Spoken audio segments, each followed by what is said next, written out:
Okay, so I'm going to show you in this video how to mount that. So what I did was popped out these two holes, but before I did that, I made sure they corresponded with these two right here. So the conduit looked right.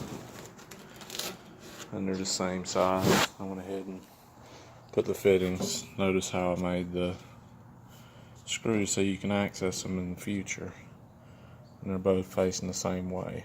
I've seen where guys will turn them straight up into there. You can't unscrew it if you ever need to change anything on it. So I'm going to stick this in my pocket.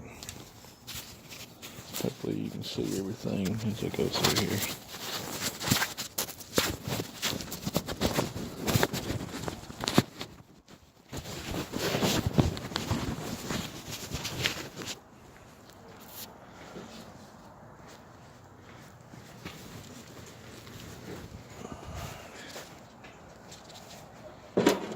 Stick my level on there.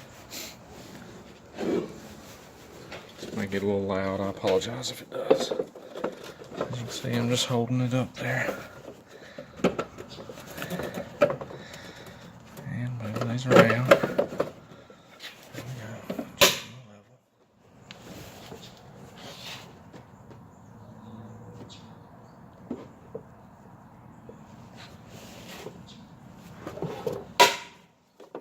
That's level right there.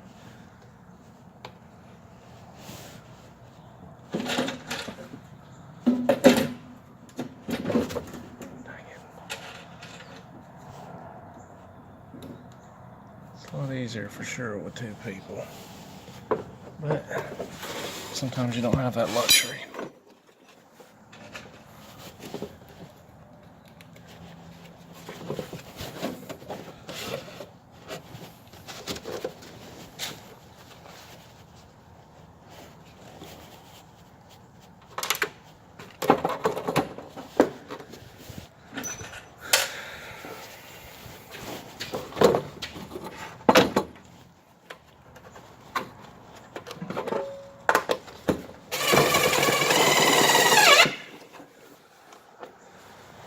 I'm just putting that in there a little bit to hold it. I get things situated.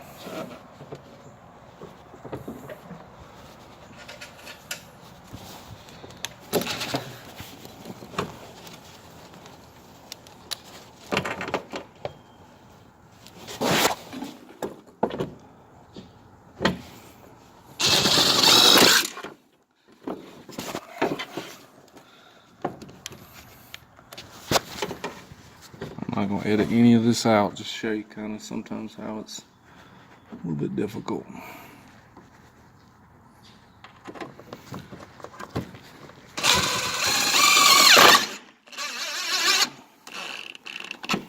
Alright, now I'm pretty well let go of that. It's easy now.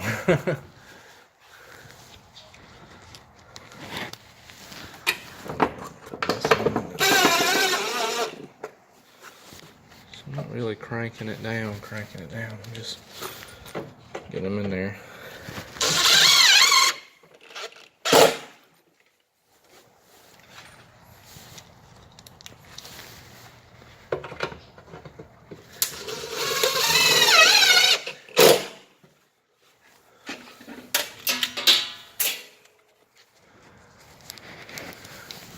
Look guys, more screws.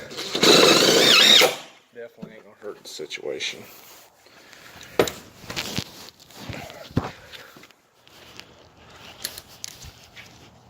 Hope you can still see.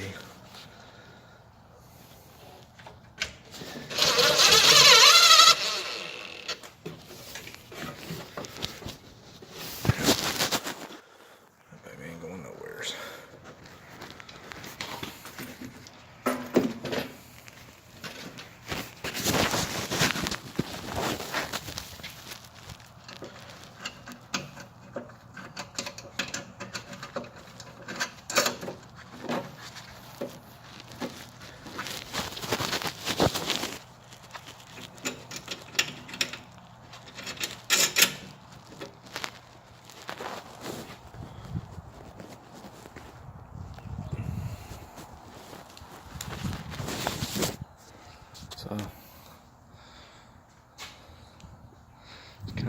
look, so I'm done.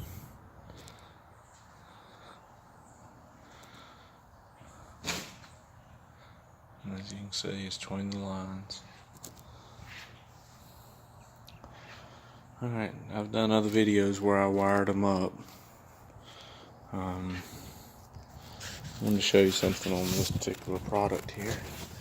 This is the HP FF8 Honeywell product. And look, it goes circuit 1.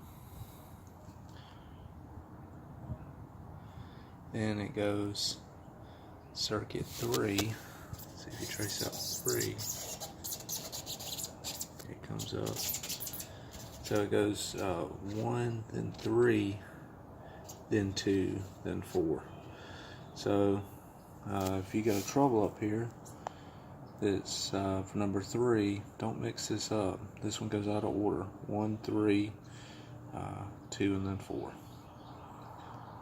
I think the reason I do that is because if you're going to wire it Class A, you know, you'd go 1, then back in there, and they'd get rid of 3, then they'd do 2, and then 4 would be part of 2 if they did Class A. But you know, I personally messed up where I started troubleshooting the wrong circuit, so it'll just save you a little bit of time. It's not a biggie though. But it goes 1, 3, 2, then 4. Not 1, 2, 3, 4. Alright. This is a really good panel. One, it has a reset switch on it. So, like, whenever you come out here, if there's been a trouble on circuit 1, 1 will be flashing. If it's trouble still there, it'll be lit up solid. If it's flashing, once you figure out the trouble, you know, you can go ahead and hit the reset button and it'll clear all these LEDs, trouble LEDs, for you. Also, it has a reference resistor right there. So if you're doing like what I'm doing out here, I got this Secutron right now, which is a really unusual panel for us around here. It uses a 4.7k ohm resistor for the NAC circuits. So all I got to do is come in here and put a 4.7k ohm resistor right there, and then whenever I land my wires, it'll look at the existing end line, so I don't have to go out there and hunt and find the end line. So I really like that feature. Alright, I ain't got no wires landed yet, but I figured you'd want to see that. Thank you. Please like and subscribe.